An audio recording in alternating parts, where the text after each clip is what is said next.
Great skills again by him. Oh, marvellous goal by Annan. Welcome to the Rangers Journal.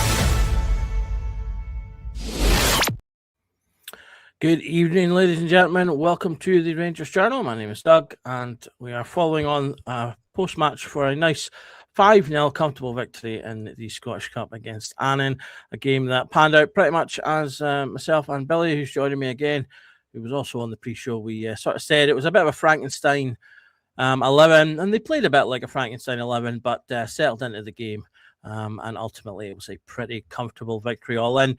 Billy, welcome. Did you enjoy watching that? I enjoyed it, watching Frankenstein and not Frankenstein's monster. So yeah, that was, I predicted somewhere between 2 and 4-0. Next time I'll predict somewhere between 1 and 5-0 and just keep widening the stretch until I get it right. Indeed. We sort of said in the pre-match that it would be nice to see a few goals from the team, and they gave us that tonight. And as we'll no doubt get on to a few nice ones as well, particularly the last one. But just sort of talking about the game in general, as I say, the team, I think, started a little bit roughly. As you could tell, it wasn't, what was it you said in the pre-match, a lineup that'll never play with each other again. And you very much see the fact that this wasn't an 11 that we're used to playing with one another to begin with, I think. Annan also started off well, credit to them. I do like when you get your David and Goliath to see the wee teams doing reasonably well. And they did that, I thought, certainly in the first sort of 10 minutes. They were quite clearly up for it, and so it was a bit scrappy from that. But as time went on, as I say, we kind of settled more and more into the game. Obviously, we were getting the goals as well, which helped. And as I say, by the end, it was a comfortable victory. Yeah, that first 10 minutes was just making you a wee bit antsy. The memories of Queen's Park are fresh because it's 11 months ago since that happened, and we did look disjointed at the back. So fair play to Annan. You're at Ibrox. I'd like to do it. If I got to play at Ibrox, I'd like to at least go for it, show up a bit and look like you're happy to be there and you want to get on the score sheet and see where it takes you. Both sides that looked like the proverbial couldn't keep Waynes out of close, because at the back we were a nightmare, and almost the first time we went up the pitch on 10 or was it 11 minutes, we just the ball bobbles through to Miovski. Lovely. He seems to have that in his locker. I like a striker who is creative, and he seems to recognise the value of trying to whip a shot between the defender's legs, because you're giving the keeper almost no time to react. So that first 10 minutes, a wee bit uneasy. As soon as we went up the park and scored, you kind of relaxed a bit. And, I thought Annan acquitted himself fairly well. And actually, on a fashion point, quite like their strip, not ball-game for a lower league strip. I was quite taken with that. Yeah, it's not a bad one. I think you're right. I thought Alan played well for most of the game. As I say, I think panned out as a game like that really should, when teams of contrasting levels like that are playing. But I think they did a really good account of themselves. They didn't make any major mistakes, and particularly, I don't think it was just a case of we had the better players, and that sort of just told over the 90 minutes. They did tire over the time as well. They'd said before kickoff they hadn't played since mid-December, which is a shame for them. It's obviously hard coming into a game against a big team at the best of times, never mind when you've not been able to play because of the winter. So that'll have been a tough one for them, and I think that did tell in the last sort of 20 minutes or so when we got to add a few goals. They're one of their players, I think his name was Hooper, near the end, did nearly get them a wee consolation goal. I believe they said he was a Rangers fan as well. So there's a small part of me, maybe 2% of me would have liked him to get that goal. The other 98 is more happy that we got a clean sheet, but that would have been nice for him. But yeah, like you said, I thought they acquitted themselves pretty well. But we're here to talk about Rangers. So I think the two main players I'd like to kind of touch on for this are the two players that I think really took their opportunity tonight, which was Bojan Miovski and Finlay Curtis, who I thought were both excellent. Curtis in particular moved about the pitch a little as the substitutes came on as well. We start with Miovski though. As you said there, he took his chances tonight. got opportunity from a penalty to get his hat trick as well. And what I think, did they say that that's his first career hat trick, or it was his first something hat trick? I can't quite remember. I mean, a good night for him. Yeah, I mean, you would want to see. He looked like what he should do. He looked like a top level striker, and playing shooty in at points and getting a hat trick. Fair play. Lots of Rangers teams have struggled against lower league sides in the cup and haven't put them away the way we did tonight. So it's almost like, I'm not saying it's the perfect run out tonight, but what do you want tonight? You want to get some minutes into the new player. You want to give the kind of the mainstays of the team a night off, but maybe a wee run out at the end. You want your striker to get in the score sheet and build up his confidence. Finlay Curtis, I remain to be convinced with Finlay Curtis, but he's come in lower league opposition. He's looked good. He's created. He's done all he can do in the situation. Maybe put himself in the window, as someone had said earlier on. So it's close to a perfect night. It's what you would want. Miovski was getting on a run just before he got that injury, and you're kind of thinking, is this going to set him back? Well, that should put him back to, in terms of confidence, where he was before. So, almost a perfect night, really. I mean, I'd go so far as to say it was a perfect night, to be honest. 5-0 victory. As far as I'm aware, no injuries. Debuts from both young players and new signings. As I say, hat trick from a striker needing confidence. I don't really think there's much that we could say went wrong. Just before we push you on, I'm getting battered in the chat from Scotty here to give a shout out to our pals, Loyal Blue FM. Whether this is some kind of joke or a genuine shout out, I have no idea, but he wants me to give it, so there we go. So there you go, Scotty. There's the shout out. So I hope you're happy. The second player, as I say, I wanted to particularly give a bit of time to tonight was Finlay Curtis. He's been a big part of the narrative this season. Early doors, he obviously came in much like sort of Gassama, hit the ground running, scored some exciting goals. And fans were really wanting to see Finlay Curtis play. And he hasn't played as much as those fans would have wanted. But he has still contributed when he's come on majority of the time and got another few goals. And I thought tonight he was excellent, particularly once he was switched onto the right-hand side. He started left and Gassama right, but then about, maybe 20 minutes or just a little earlier, they were switched. And from that point, he was just created a lot.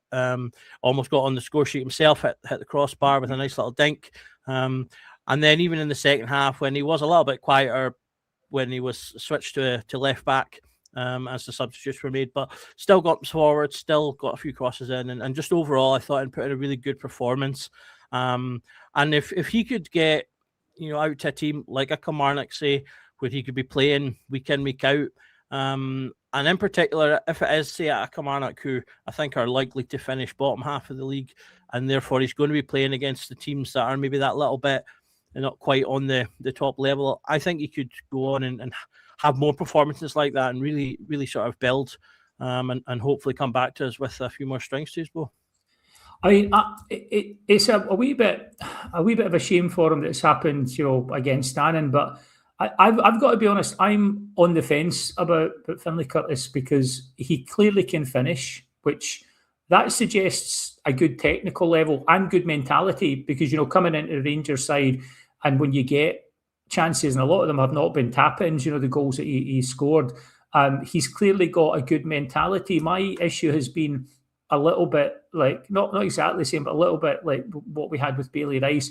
He comes into the side and is tidy and is there, but doesn't affect games enough. And the slight double-edged sword with tonight is he's really affected the game in a noticeable way. But that almost draws my eye back to the fact that he doesn't do that against SPFL sides the same way.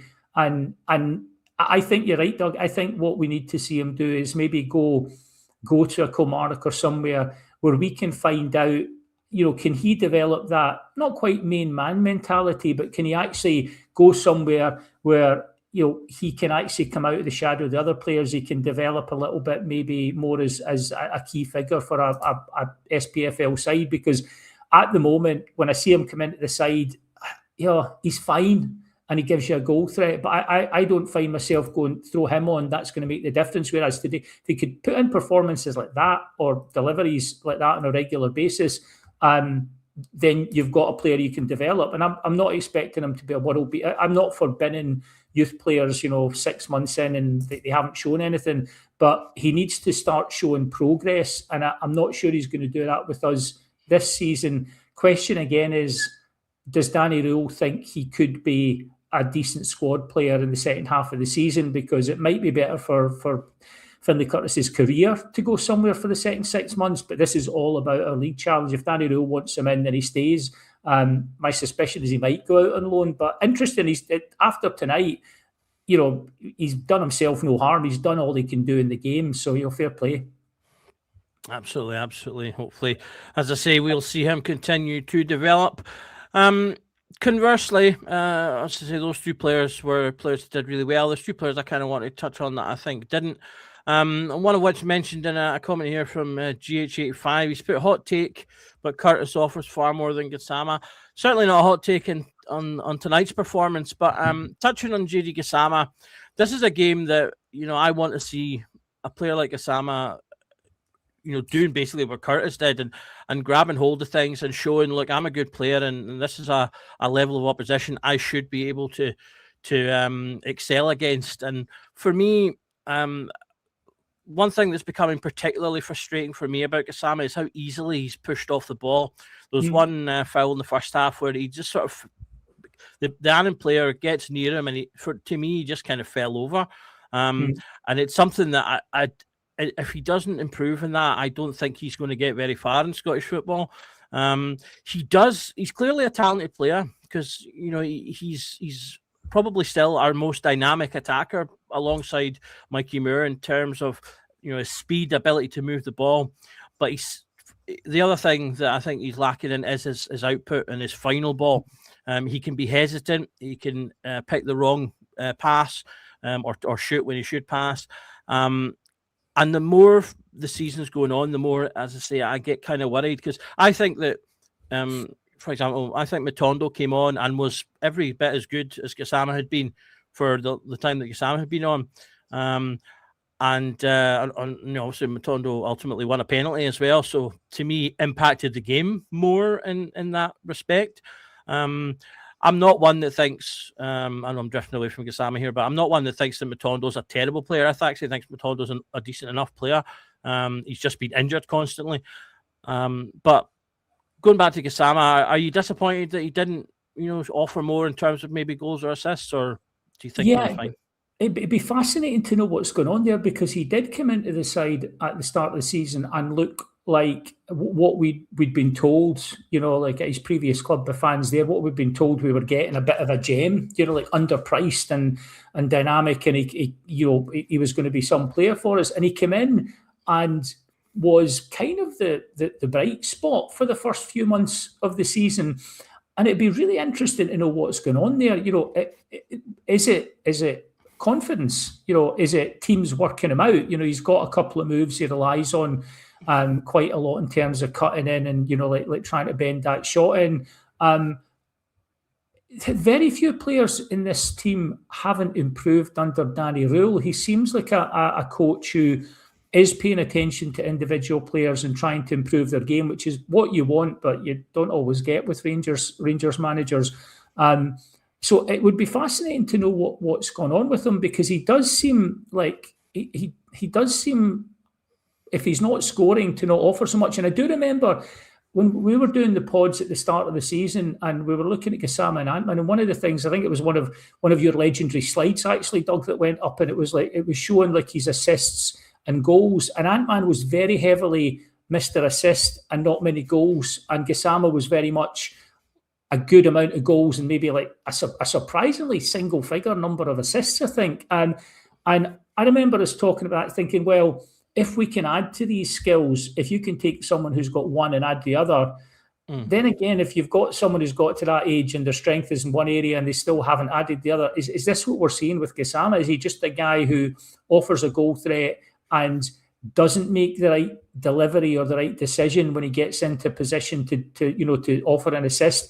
It's just not trainable. I don't know, because if you're Danny Rule, that's what you want to add to his game. And Danny Rule seems to be improving a lot of players, but Gassama at the moment, I'm hoping it's a confidence thing. I'm hoping that they're working on the training pitch in a way that will actually allow him to add. But at the moment, you're right. He's kind of like, he's just seems to have gone back the way.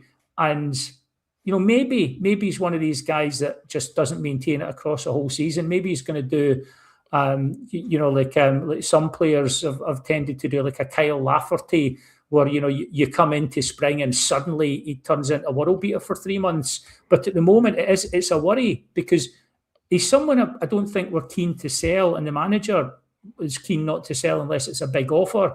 But the frustration is he's not offering what we can see he had early in the season, and he's not, in terms of assists, etc. He's looking like what we bought on paper, and that is a bit of a disappointment. I think you're right. I think Matondo, for all that he has that injury record, looked fine when he came on, and he can do what Gassama can do. He just can't stay fit. Yeah, I mean, you hit the nail on the head there. When he first came in, we were told we did an interview with one of the Sheffield United pods, and they told us Gassama's a greedy player. He'll score more than he assists because he prefers to shoot than set people up. That was what we saw in the first 2 months. He got all those obviously European goals, and it was exciting to begin with. But like you say, it hasn't panned out. Another player, I don't really want to really spend much time on him because I don't think it's really changing his story. But the other player that I was disappointed with was Danilo. I thought he was pretty much anonymous from start to the point that he went off. So again, another performance that I think really just shows if we can get anything for him, having spent the best part of 6 million on him, then we'll do well. And the other one I thought he started poorly, but kind of came into the game a bit more, was Giga. Again, didn't really do anything to say yes. He's a player that we can count on. If anything, from tonight's performance, I'd be putting Nsiala in ahead of him. Should we need to be subbing defenders in? Any thoughts on that? Yeah, well, before we go any further, though, I would agree. So I just think this is one of the best names I've seen. Jockey Balboa is definitely one of that gets name of the night. And would agree with what he's saying about giving credit to Annan, because they could have made that game eye bleeding, and they didn't. They went, it's a cup game and we'll go for it. And actually, I think they deserve credit for what they contributed to making the game a spectacle, because God knows in Scotland, enough teams seem to think that killing a game is actually enough for you to pay your money, and that's the reason that teams do so dreadfully in Europe. And also credit to the Annan fans, because man, they turned up. That was a good showing. In terms of Giga, for example, I don't know if Nsiala can defend, because I haven't seen enough of him. When I've seen him in games, he looks like he's got a lot of the attributes of a modern player. He's decent on the ball. He's got a shot on him. He can move about the pitch. A lot of the time, to me, he doesn't seem to be in the right position to make key interventions in defence. But there is a school of thought that says you give him a try, because Giga has looked okay in certain moments, but just is so accident prone and makes ricks, and you'd be very nervous going into a big game with Giga in the centre of the defence. So maybe starting to get Nsiala a bit of game time, that would be that for me, that would be sensible. Find out if he can defend, but presumably Danny Rule's saying that. On Danilo, I don't think we're getting any money for him realistically, because what has he done to justify a fee at any other club? I feel sorry for him, because he came in, he got injured, he came back, he got a dreadful injury, being very brave.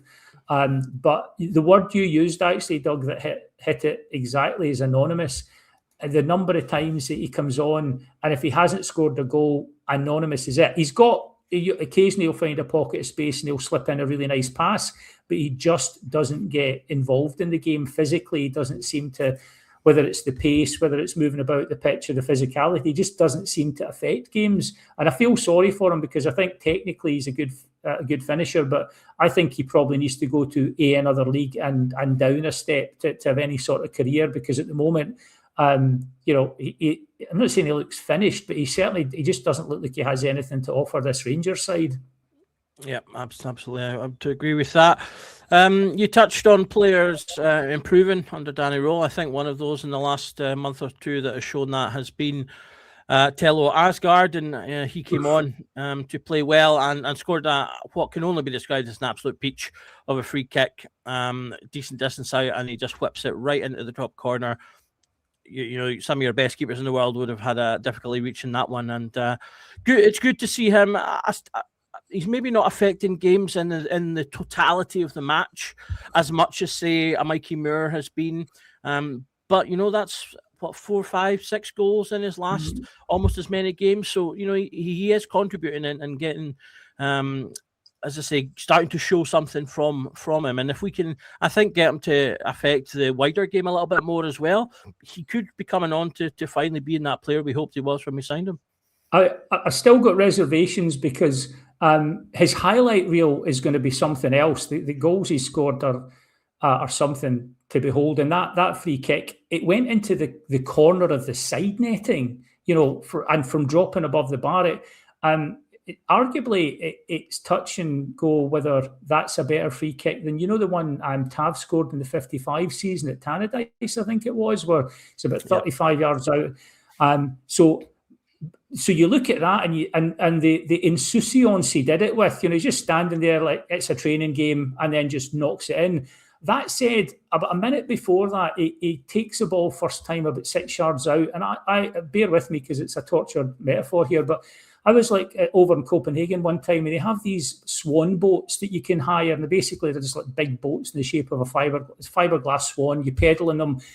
To turn one of those things is a really tortuous thing to do, and I could turn one of those on my own quicker than Tello Asgard turned in the box. It was like, for the love of God, It's like backheel it, turn, hit it, pass it, but like, watching him turn. So he's this weird combination of 1 minute he has the grace of like a Bolshoi dancer, and the next minute he's so cumbersome.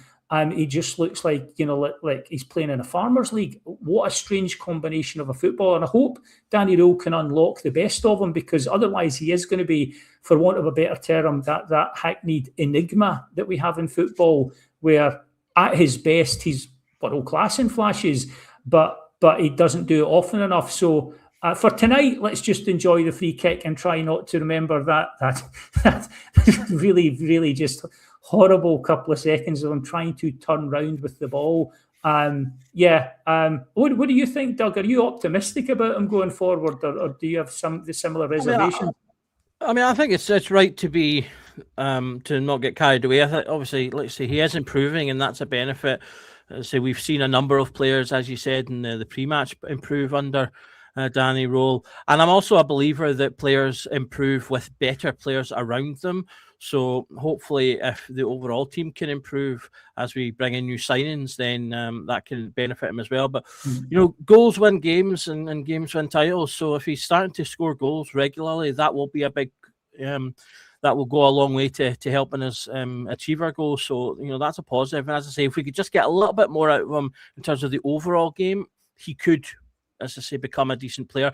At the very least, I think he's now a solid squad player, because he's a few of those games I think he's come on and scored goals as well. So there's a benefit to that as well. If maybe he becomes an impact sub, I don't know, but as I say, cautiously optimistic. I'll put it at that. So the other bit of excitement that we haven't touched on is at the beginning of the match we unveiled our new signing on loan, Skov Olsen.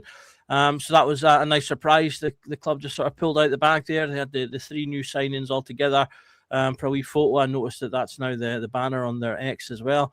So that was a good one to see. And obviously we got a debut from Chukwani as well. Wasn't anything spectacular, but he came on. He was assured on the ball. He looked fine. And hopefully, as I say, we'll see all 3 of them on the pitch in quick succession. Hopefully, and we're claiming that as a Rangers Journal exclusive, because one of the viewers actually stuck a comment in the pre-match Very saying true. Scott Wilson's is getting presented. It's funny, actually, just as an aside, like I wonder if David French, the new chief commercial officer, came from the Aviva, and we wondered if he was going to maybe hype up the matchday experience. And for a game against Annan on a Friday night, I think we had in Edmundston in the pre-match, I think we had Tour Romans was in there, Derek Cornelius was in there. You had Nathan Evans, the guys from St Phoenix were turning up as well. Sorry, Billy, just to interrupt you. I was just looking at Twitter there. Rangers have confirmed that Lyle Cameron has joined Aberdeen on loan until the end of the season. So a bit of breaking news there. They've just put that out in the last 5-10 minutes. Brave. So you touched on that one, as you said. He might get a bit of a hard time, but if he can perform well for them under the scrutiny he'll no doubt get, he hopefully comes back stronger. Yeah, I mean, like nothing but admiration for the attitude that he wants to play football, and it's really funny. You'd love to sit down, have a coffee or pint or beverage of choice with Danny Rule and really get his inside track and what he thinks. The kind of thing you're never going to find out in lifetime as a fan, because when we've seen him come in, Lyle Cameron come in and play, it's like he bustles about, he can tackle, he can pass, he's got a goal threat. It's almost like maybe Danny Rule prefers us almost like a specialist, because I think in some ways, like Connor Barron's been great at what he does, but in some ways he's not as rounded a player as Lyle Cameron. He's he doesn't have the goal threat yet, and his passing can be hit or miss. He's been improving, Connor Barron, so fair play. But Danny Rule clearly, for some reason, doesn't see him contributing in the second half of the season. Is he too small? Does he feel he's got those options covered? I'd love to know what the thinking was, because, if Danilo was to leave tomorrow, he'd go with our best wishes and you'd have no great mystery why he was on his way. This one surprises me a bit. And the move to Aberdeen, fair play, he's being professional, the clubs are being professional. I hope that the fans up there treat him with respect. Some of them won't, because we've seen how some Aberdeen fans are. But that's a reflection of society in general. There are just people who want to hate Rangers more than they love their own club. But good luck to him. I hope he comes back a better player. I hope he scores against Celtic and Hearts, and we do that thing that Celtic did for a couple of years of helping damage your opponents by kind of bolstering other squads. So that'll be interesting subplot, one to keep an eye on. Absolutely, I'm a big fan of Cameron, so I hope he does well and can come back and contribute to the team. So I was hoping that he would be one that would come in and flourish. He hasn't quite done that yet. I do wonder if it's a little bit of a size thing. So we have been bringing in big players, and Chukawani in particular. So there maybe is a bit of a size thing there, but all the best of luck to him. Big shout out here to Matty Luke 100, who has become a YouTube member. Huge thank you to you for that. Obviously, we encourage anyone, if you're watching, you're not currently subscribed, do hit that subscribe button and the notification bell. You'll know whenever we go live. And if you want to go that extra mile, you can become a Rangers Journal 12th man and join us for 99 pence a month. And you'll get additional content on the channel, extra videos and special things that we'll put out for members only. So a big thank you to Matty for that. Shout out to Bluebell's Bar at Puerto del Carmen in Lanzarote for sponsoring the channel. You can go there for a good drink in the sun or the shade. They've got family evenings, they've got party nights, they've got quiet nights, all the types of drinks you could want, all the football, and of course all of the Rangers games, so you miss out on nothing while you're away on the sun. Thanks to Billy for joining me this evening. Your personal man of the match for tonight? You have to, I think when you've got a hat trick, I think you have to give it to Miofsky. So yeah, match ball and man of the match to Big Mio. Yeah, he was my man of match choice as well. But as you've given it to him, I will give the shout out to Finlay Curtis, as I said, who I thought was also excellent. So good turns from them. And excellent night for Rangers, a 5-0 win, a new signing in the door, and a player out to hopefully develop. So lots of things to talk about, and we will continue to talk about those on the channel. So stay tuned to the Rangers Journal, and remember that every night is a Rangers Journal night. Cheers.